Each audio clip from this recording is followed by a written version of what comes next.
Գլուխ 6. Հարություն Քրիստոսի հետ։ Կողոսացիներին ուղղված թղթում Պողոսը թեև փոքր-ինչ այլ բառեր է օգտագործում, բայց նա խոսում է այն նույն բանի մասին, ինչի մասին խոսել էր եփեսացիներին ուղղված թղթում, Աստծո փրկության ծրագրի մասին։ Նա կողոսացիներին նոր կամ ուրիշ ուսմունք չի քարոզում։ Կողոսացիների թուղթ, առաջին գլուխ 15-20 խոսքեր։ Որ աներևույթ Աստծո պատկերն է ամեն ստեղծվածներից առաջ ծնված, որովհետև նրանով ամեն բան ստեղծվեց, ինչ որ երկնքում է և ինչ որ երկրի վրա է, երևացողները և չերևացողները, թե աթոռները, թե տերությունները, թե պետությունները, թե իշխանությունները, ամեն բաները նրանով և նրա համար ստեղծվեցին։ Նա ամենից առաջ է և ամեն բան նրանով է հաստատ, և նա է մարմնի, այսինքն եկեղեցու գլուխը, որ նա է սկիզբը, մեռելների անդրանիկը, որպեսզի ամեն բանի մեջ նա լինի առաջինը։ Որովհետև Աստված ցանկացավ, որ նրանում աստվածության ամբողջ լիությունը բնակվի, և նրանով ամենին հաշտեցնի իր հետ խաղաղություն անելով նրա ձեռքով խաչի արյունով թե երկրի վրա և թե երկնքում լինողներին։ Երկրորդ գլխում մենք տեսնում ենք, որ Հայր Աստված հարություն տվեց Քրիստոսին։ Կողոսացիների թուղթ, երկրորդ գլուխ 12-15 խոսքեր։ Թաղվելով նրա հետ մկրտությունում, որով հարություն էլ առաք նրա հետ, Աստծո ազդեցության հավատքով, որ հարություն տվեց նրան մեռելներից, և ձեզ, որ մի ժամանակ մեռած էիք մեղքերում, և ձեր մարմնի անթլպատությունում, իր հետ կենդանացրեց բոլոր մեղքերը ձեզ շնորհելով, և ջնջեց այն մեզ հակառակ ձեռագիրը հրամաններով, որ մեզ հակառակ էր, և նրան վեր առավ մեջտեղից և խաչափայտի վրա բևեռեց, իշխանություններին և պետություններին մերկացնելով հայտնապես խայտառակեց և նրանց հաղթանակեց իրենում։ 12-րդ խոսքում ասվում է, որ մենք հարություն առանք Քրիստոսի հետ հավատալով Աստծո զորությանը։ Ուշադրություն դարձրեք, որ դա արեց Հայրը։ 13-րդ խոսքում ասվում է, որ Աստված ոչ միայն հարություն տվեց մեզ միաժամանակ Քրիստոսի հետ, այլև ներեց մեր մեղքերը։ Երբ Հիսուս արդարը համաձայնեց մահանալ, նա վճարեց այն, ինչը օրենքով մեզ հակառակ էր։ Այդ ժամանակ Հայրը ջնջեց խախտված բոլոր օրենքներն ու պատվիրանները, որոնք կանգնած էին մեր և նրա միջև։ Այդ չեղյալ արված պարտքը նա գամեց իր որդու խաչի վրա։ Պողոսն այստեղ Կողոսացիների թղթում ասում է, որ փրկության ծրագիրն իրականացրեց Աստված, Աստված հարություն տվեց Հիսուսին մեռելներից, Աստված տվեց նրան անուն, որը վեր է ամեն անունից, և Աստված էր, որ կողոպտեց դիվային բոլոր ուժերին և իշխանություններին, որոնք հակառակվում էին Քրիստոսի հարությանը։ Մեղքի պատիժը մահն է։ Այդ պատճառով, երբ Քրիստոսը խաչի վրա կրեց ամբողջ աշխարհի մեղքը, օդի սատանայական ուժերը փորձեցին գործի դնել իրենց իրավունքները և պահել նրան իրենց իշխանության տակ։ Իշխանության բանալիները։ Աստվածաշնչում ասվում է, որ սատանան ուներ մահվան ուժը, բայց Հիսուսը հաղթեց նրան։ Հայտնության գրքի 1:18-ում Հիսուսն ասում է.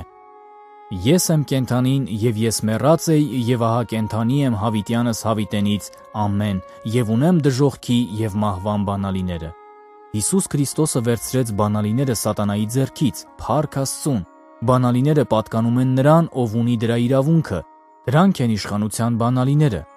Մենք պետք է հիշենք, որ ֆիզիկական մահն Աստծուց չէ, այլ թշնամուց։ Մահը դեռևս թշնամի է։ Աստվածաշնչում ասվում է, որ մահը վերջին թշնամին է, որը կդրվի ոտքերի տակ։ Փառք Աստծուն, որ այդ օրը մոտենում է, բայց մենք դեռ նոր մարմին չունենք։ Դուք կհանդիպեք մարդկանց, որոնք հավատում են, որ իրենք միշտ ապրելու են այստեղ, մարմնում, բայց նկատած կլինեք, որ դա ոչ ոքի չի հաջողվում։ Մի երիտասարդ ինձ հետ վիճում էր այս հարցի շուրջ, և ես պատասխանեցի. եթե Պողոսին դա չի հաջողվել, ապա դու էլ մոռացիր դրա մասին։ Ես չեմ հասկանում, թե ինչպես կարող է ինչ-որ մեկն այդքան հիմար լինել, որ հավատա, թե հավիտյան ապրելու է ֆիզիկական մարմնում։ Ոչ, այդ մարմինը պետք է փոխվի։ Այդ մարմնում անհնար է հավիտյան ապրել։ Աստվածաշնչում ասվում է, որ այն կփոխվի, երբ գա Հիսուսը։ Մի ակնթարթում աչք թարթելուն պես կենդանի մարդկանց մարմինները կփոխվեն, դառնալով անմահ, իսկ մինչ այդ մենք սահմանափակ զորություն ունենք մահվան վրա։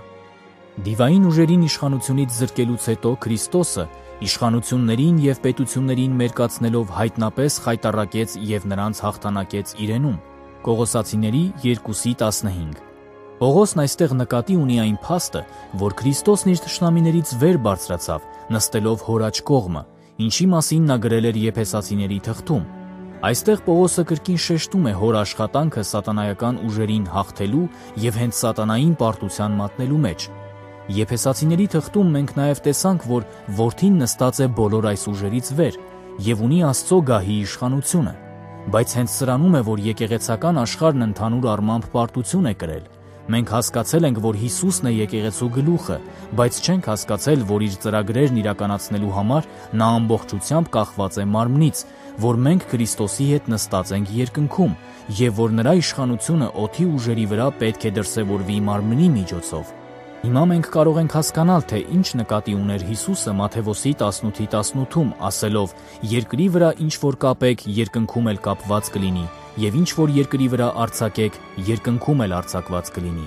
Սա նրա իշխանության կիրառումն է երկրի վրա։ Ոմանք ժամանակ առ ժամանակ ունենում են փոքրիկ նշույլ այդ իշխանությունից։ Ոմանք բախվել են դրան եւ կիրառել այն առանց իմանալու, թե ինչ են անում։ Այնինչ ստիպեց ինձ ուսումնասիրել սա, հետևյալ հարցն էր, որ տալիս էի ինքս ինձ, իսկ մենք ունենք իշխանություն, որի մասին չգիտենք։ Երբ սկսեցի ուսումնասիրել այդ հարցը, հայտնաբերեցի, որ մենք ունենք իշխանություն, փառք Աստծուն։ Ես նաև հասկացա, որ երկինքը կպաշտպանի մեզ, երբ ինչ-որ բանից հրաժարվենք կամ ինչ-որ բան թույլ տանք։ Մենք շատ բան ենք թույլ տվել, բայց չենք դրսևորել մեր իշխանությունը։ Ահա ինչու շատ անգամ իրավիճակը մնում է նույնը, մենք ոչինչ չենք արել տվյալ իրավիճակը փոխելու համար։ Մենք սպասում ենք Աստծուց, իսկ նա սպասում է մեզնից, եւ նա ոչինչ չի անի, մինչեւ մենք չսկսենք գործել։ Եղել են այնպիսի դեպքեր, երբ աղոթել եմ մահվան եզրին գտնվող իմ հարազատների համար, եւ Տերն ասել է ինձ. «Ես կանեմ այն ամենը, ինչ դու կասես»։ Մի դեպքում ես խնդրեցի, որ Տերը 2-3 տարով ավելացնի նրանց կյանքը։ Նա պատասխանեց, որ կանի դա այն պատճառով, որովհետև ես խնդրել եմ նրան։ Նա ասաց ինձ. «Երկրային հայրերից ոչ մեկը չի ցանկանում իրենց երեխաների համար անել ավելին, քան ես եմ ցանկանում անել իմ երեխաների համար, եթե միայն իմ երեխաները թույլ տան ինձ»։ Որոշ մարդիկ կարծում են, թե Աստված բռնակալ է, որը նստած է իր գահին, հսկա գավազանը ձեռքին։ Այդ մարդկանց թվում է, թե բավական է միայն սխալվես եւ նա պատրաստ է ոչնչացնել քեզ, բայց դա խեղաթյուրված պատկերացում է մեր Հոր մասին։ Աստված չի կարող իրականացնել իր ծրագրերը, որովհետև իր մարմինը չի հասկացել Քրիստոսի մեծարման խորհուրդը եւ այն փաստը, որ մենք նրա հետ նստած ենք Հոր աջ կողմը։ Մենք մեր դերն ունենք այստեղ, մենք պետք է հավատքով համագործակցենք Տիրոջ հետ։ Հիսուսն ասաց, որ երբ մենք վերստին ծնվում ենք, Սուրբ Հոգին գալիս ու բնակվում է մեր մեջ եւ առաջնորդում է ամեն ճշմարտության մեջ։ Մի օր քարոզիչներից մեկը գետնին նետելով Աստվածաշունչը հայտարարեց, որ ինքը դրա կարիքը չունի, քանի որ նա Սուրբ Հոգի ունի, բայց նրան այնուամենայնիվ անհրաժեշտ էր Աստվածաշունչը, որովհետև առանց Աստվածաշնչի հնարավոր չէ հետևել Սուրբ Հոգուն։ Երբ դու Աստծո խոսքի սահմաններից դուրս ես գալիս, դու գնում ես շատ հեռու։ Մնացեք խոսքի մեջ։ Աստծո խոսքը ներշնչված է Աստծո Հոգով, այն գրել են Աստծո սուրբ մարդիկ։